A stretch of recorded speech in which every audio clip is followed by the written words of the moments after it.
Hello guys, in this tutorial you'll learn how to turn off automatic downloads of files, documents and folders from your Google Drive account by other users. So drop a like and now let us get started.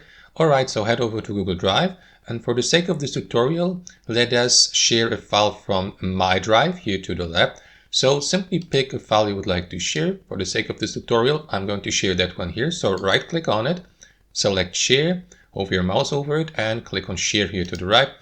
And what you want to do after that, guys, before you add the email address of the person or user you would like to share the file with here, or before you copy the shareable link below, what you want to do, guys, is head over to the file settings or the sharing settings. To do that, click on that gear icon in the top right corner.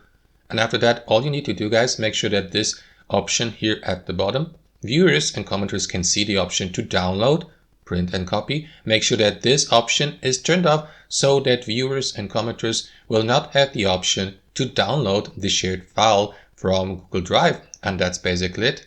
Just confirm by clicking on it to unselect it, head back, confirm by clicking on done here. And once the file has been shared with your contact, the given contact will not be able to download the file.